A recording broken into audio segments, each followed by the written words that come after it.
আসন্ন নির্বাচনকে সামনে রেখে এবার নিজের খাস তালুক ভবানীপুরে কোমর বেঁধে নেমে পড়েছেন মমতা বন্দ্যোপাধ্যায়, যেখানে তিনি রবিবার সন্ধ্যায় চেতলার অহিন্দ্র মঞ্চে কর্মী সভার মাধ্যমে ভোটের রূপরেখা তৈরি করলেন। সুব্রত বক্সি, ফিরহাদ হাকিম, দেবাশিস কুমারের মতো শীর্ষ নেতৃত্বদের উপস্থিতিতে বুথ স্তরের কর্মীদের জয়ের মন্ত্র দেবেন মমতা বন্দ্যোপাধ্যায়। ভোটার তালিকা সংশোধন ও গত লোকসভার ভোটের নিরিখে কিছু ওয়ার্ডে পিছিয়ে থাকার অভিজ্ঞতাকে মাথায় রেখেই এবার বিশেষ রণকৌশল সাজাচ্ছে শাসক শিবির। 29 এপ্রিল মহাকরণের আগে মাসব্যাপী প্রচারের নীল নকশা আজই স্পষ্ট করে দিতে পারে মমতা বন্দ্যোপাধ্যায়, যেখানে মূল লক্ষ্য সরকারের উন্নয়নমূলক কাজ ঘরে ঘরে পৌঁছে দেওয়া। বুথ স্তরের কর্মীদের নিয়ে বৈঠক মমতা বন্দ্যোপাধ্যায়। ভোট যুদ্ধে এবার সরাসরি মাঠে নামছেন মমতা বন্দ্যোপাধ্যায়। অত্যন্ত গুরুত্বপূর্ণ খবরের দিকে আমরা নজর রাখছি, যেখানে ভবানীপুর হাই ভোল্টেজ বিধানসভা কেন্দ্র, এই ভবানীপুর যেখানে বিরোধী দলনেতা শুভেন্দু অধিকারী তিনি বিজেপির পক্ষ থেকে প্রার্থী হয়েছেন এবং তৃণমূলের পক্ষ থেকে প্রার্থী হয়েছেন মমতা বন্দ্যোপাধ্যায়। ভবানীপুর আসন, এই হাই ভোল্টেজ আসনে প্রত্যেকের নজর, আর সেখানেই এবার নির্বাচনী প্রচারের আগে রণকৌশল তৈরি করতে বুথ স্তরের কর্মীদের সঙ্গে কথা বলতে ব্যস্ত মমতা বন্দ্যোপাধ্যায়। নিজের আসনকে সংরক্ষিত রাখতে বুথ স্তরের কর্মীদের নিয়ে বৈঠক মমতা বন্দ্যোপাধ্যায়ের।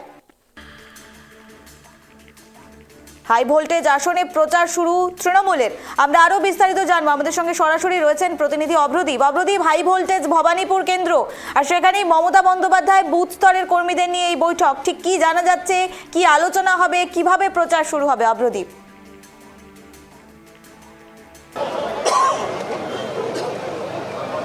একদমই দেখো, তৃণমূল কংগ্রেসের তরফে গত এই সপ্তাহে কিন্তু প্রার্থী তালিকা ঘোষণা করা হয়। তার পরের দিন থেকেই আমরা দেখেছি বিভিন্ন যারা তৃণমূলের প্রার্থী রয়েছে তারা কিন্তু ইতিমধ্যেই প্রচারে নেমে পড়েছেন। অন্যদিকে বিজেপির তরফে ভবানীপুর কেন্দ্রে শুভেন্দু অধিকারীকে কিন্তু প্রার্থী করা হয়েছে, তার পাশাপাশি তাকে নন্দীগ্রামেরও প্রার্থী করা হয়েছে। ইতিমধ্যেই তিনি কিন্তু প্রচারও শুরু করে দিয়েছেন।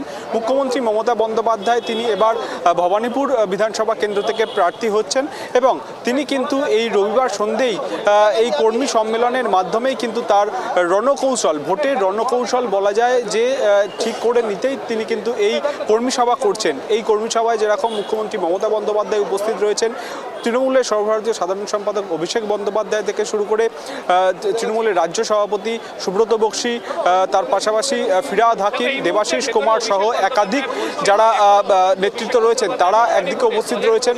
অন্যদিকে দলের কর্মীরাও কিন্তু এই অহিন্দ্র মঞ্চে রয়েছেন এবং যেমনটা জানা যাচ্ছে যে এই মুহূর্তে এই যে ভবানীপুর বিধানসভা কেন্দ্র, সেই বিধানসভা কেন্দ্রের 8টি ওয়ার্ড রয়েছে। সেখানে তৃণমূল সূত্রে আমরা যেমনটা খবর পাচ্ছি, এই 8টি ওয়ার্ডের 4টি দায়িত্ব দেওয়া হয়েছে ফিরহাদ হাকিমকে এবং অন্যদিকে আরও 4টি ওয়ার্ড, সেই 4টি ওয়ার্ড কিন্তু সুব্রত বক্সি দায়িত্ব নিয়েছেন তার মার্জিনগুলো বাড়ানোর জন্য। এবং তার পাশাপাশি গত বিধানসভার উপনির্বাচনে আমরা যেটা দেখেছিলাম, মুখ্যমন্ত্রী মমতা বন্দ্যোপাধ্যায় যখন এইখানে দাঁড়িয়ে জিতেছিলেন, সেখানে বেশ কয়েকটি ওয়ার্ড বা তারপরেও যে পুরো ভোট হয়েছিল সেখানেও আমরা দেখেছিলাম বেশ কয়েকটি ভবানীপুর বিধানসভা কেন্দ্রের যে ওয়ার্ড রয়েছে সেটা তৃণমূলের ক্ষেত্রে বেশ খানিকটা মাথা ব্যথার কারণ হয়ে দাঁড়িয়েছিল। সেই জায়গাগুলো কিভাবে পুনরুদ্ধার করা যায় সেই সমস্ত বিষয়ে কিন্তু এই কর্মী যে সম্মেলন হচ্ছে, কর্মী বৈঠক হচ্ছে, সেখান থেকেই উঠে আসবে। তার পাশাপাশি এই যে কর্মী সম্মেলন, সেখান থেকে যে 1 মাস 1.5 মাস বাকি রয়েছে নির্বাচনে, সেখানে সুর বেঁধে দিতে চাইছেন মুখ্যমন্ত্রী মমতা বন্দ্যোপাধ্যায় এবং তার পাশাপাশি রাজ্য জুড়ে যে প্রচার শুরু হবে সেখানে যেরকম মুখ্যমন্ত্রী মমতা বন্দ্যোপাধ্যায় থাকবেন, অভিষেক বন্দ্যোপাধ্যায় থাকবেন। শুধু তিনি যে ভবানীপুরে প্রচার করবেন তেমনটা নয়, তার জন্যই কিন্তু ফিরহাদ হাকিম এবং সুব্রত বক্সি তাদের দুজনকে আলাদাভাবে ভবানীপুরের দায়িত্ব দেওয়া হয়েছে এবং তার পাশাপাশি কর্মীদের যারা রয়েছেন তাদের বিশেষ কিছু নির্দেশ দেওয়া হয়েছে তৃণমূল নেতৃত্বের তরফে। সেই হিসাবেই কিন্তু আগামী দিনে যে তৃণমূল কংগ্রেসের প্রচার, সেটার কিন্তু রণকৌশল তৈরি হচ্ছে এই অহিন্দ্র মঞ্চে। তোমার থেকে আরেকটি বিষয় জানতে চাইবো, সুব্রত বক্সী, ফিরহাদ হাকিম, দেবাশিস কুমারের মতো শীর্ষ নেতৃত্বদের বিভিন্ন বুথ স্তরের কর্মীদের সঙ্গে কথা বলা বা তাদের সঙ্গে জনসংযোগ করা যেমনটা দায়িত্ব দেওয়া রয়েছে, কিন্তু আমরা যদি বিজেপির দিকে নজর রাখি, শুভেন্দু অধিকারী আমরা দেখতে পাচ্ছি তিনি নিজে স্বয়ং পাড়ায় পাড়ায় গিয়ে একাধিক মোড়ে মোড়ে গিয়ে তিনি জনসংযোগ সারছেন। সেখানে কি মমতা বন্দ্যোপাধ্যায় তাকে দেখা যাবে এই জনসংযোগগুলোতে?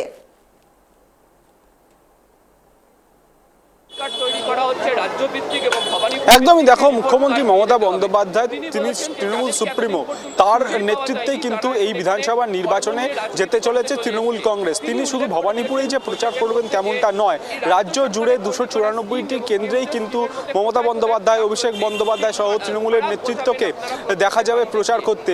অন্যদিকে বিশেষভাবে এই যে ভবানীপুর কেন্দ্র, সেই তার জন্য দায়িত্ব দেওয়া হচ্ছে ফিরহাদ হাকিম এবং সুব্রত বক্সীকে। তার পাশাপাশি মুখ্যমন্ত্রী মমতা বন্দ্যোপাধ্যায়, তৃণমূল সুপ্রিমো মমতা বন্দ্যোপাধ্যায় তিনিও ভবানীপুরে প্রচার করবেন। যদিও কিন্তু যেহেতু শুভেন্দু অধিকারীকে এইবারে বিজেপির তরফে প্রার্থী করা হয়েছে, সেক্ষেত্রে আলাদাভাবে নজর দিতে চাইছে তৃণমূল নেতৃত্ব। তার জন্য কিন্তু ফিরহাদ হাকিম এবং সুব্রত বক্সীকে আলাদাভাবে দায়িত্ব দেওয়া হয়েছে। এবং তার পাশাপাশি মমতা বন্দ্যোপাধ্যায়, অভিষেক বন্দ্যোপাধ্যায়, তার পাশাপাশি আরও যারা তৃণমূল নেতৃত্ব রয়েছেন তারা তো প্রচার করবেনই।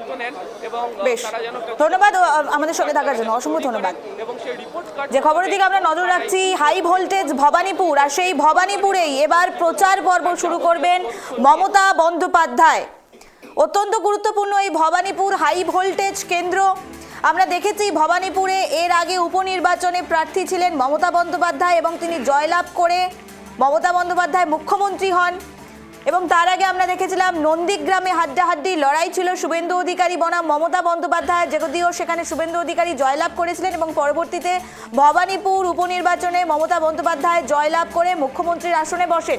কিন্তু এবার ভবানীপুরে লড়াই দেখা যাবে হাড্ডাহাড্ডি, কারণ নন্দীগ্রামে যে লড়াই আধরা থেকে গেছে সেই লড়াই এবার ভবানীপুরে দেখা যাবে, যেখানে বিরোধী দলনেতা শুভেন্দু অধিকারী তিনি বিজেপি থেকে প্রার্থী এবং তৃণমূল থেকে প্রার্থী মমতা বন্দ্যোপাধ্যায়।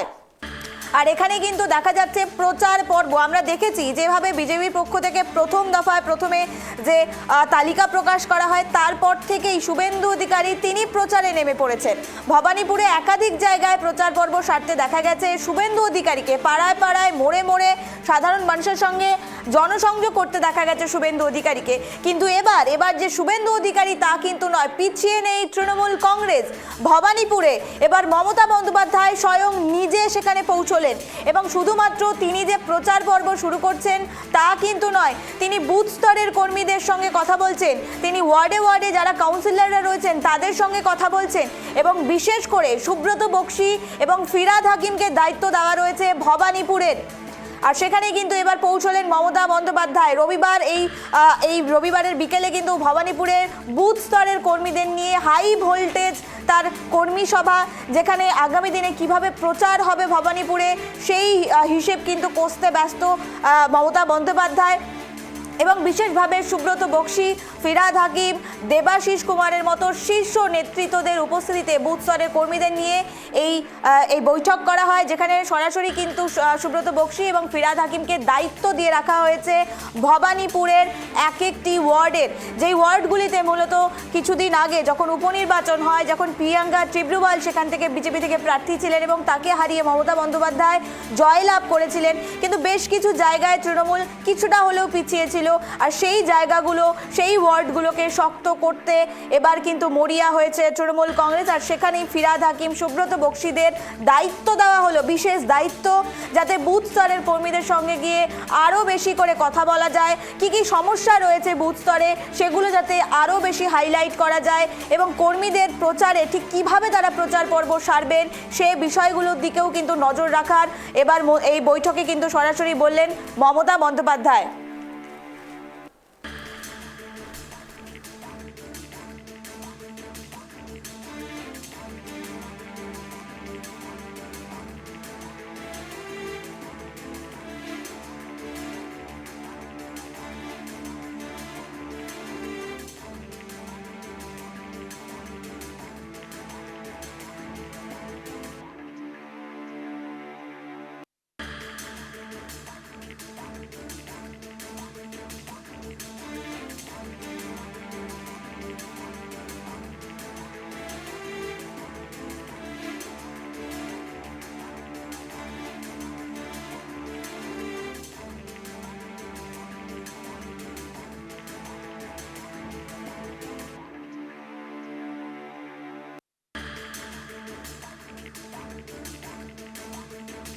নজর রাখতে হচ্ছে আসানসোলে, যেখানে অগ্নিমিত্রা পাল তার অভিনব প্রচারের ভঙ্গি, সাইকেলে চেপে প্রচার পর্ব সারছেন অগ্নিমিত্রা পাল।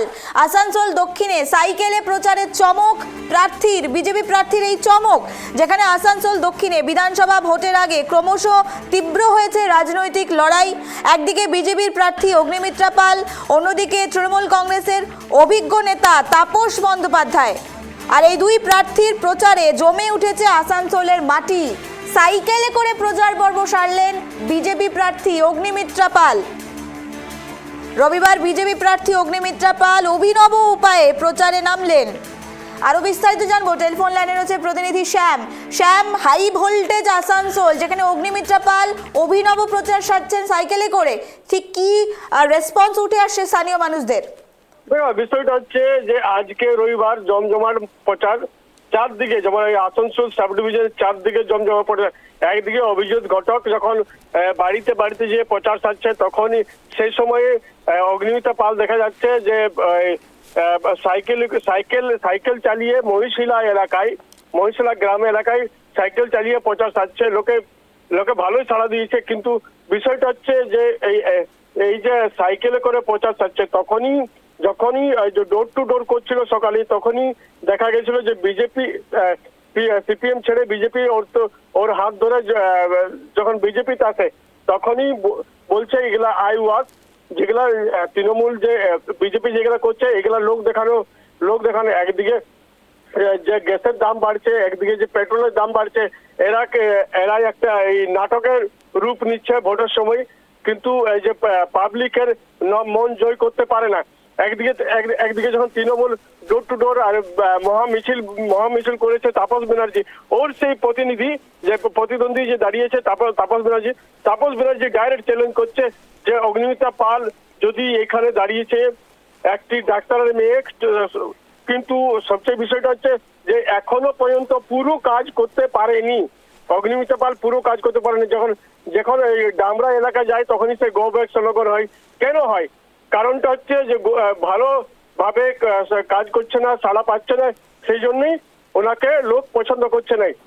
নিবেদিতা, শ্যাম, জানতে চাইবো তোমার থেকে আরো বিভিন্ন বিষয়। তুমি যেমনটা বলছো পাড়ায় পাড়ায় প্রচার হচ্ছে, গ্রামের ভেতরে গিয়ে প্রচার, স্থানীয় মানুষ তারা কি বলছেন এই প্রচারে? যখন আমরা বারংবার দেখি প্রতিশ্রুতি দেওয়া হয় এক এক সময় প্রচারগুলিতে, কিন্তু প্রচার পর্ব সারার পর নির্বাচন চলে গেলে প্রার্থীদের কিন্তু আর সেখানে দেখা যায় না। এই মুহূর্তে আসানসোলের মানুষ ঠিক কি জানাচ্ছে? দেখো, আসানসোলের মানুষ একদম স্পষ্ট জানাচ্ছে যেখানে যে পাড়ায় পাড়ায় যে একজন প্রোগ্রাম করছে, পাড়ায় পাড়ায় দিদি ভাই বিজেপির, একদিকে বিজেপি প্রচার করছে, তারপরে ওই যে হরিরাম সিং এর দেওয়াল লিখন সেটাকে কাদা চড়ে মিটিয়ে দেওয়া হচ্ছে। একদিকে মন্দিরে পুজো দিচ্ছে ডক্টর অজয় পোদ্দার, তারপরে প্রচার করছে।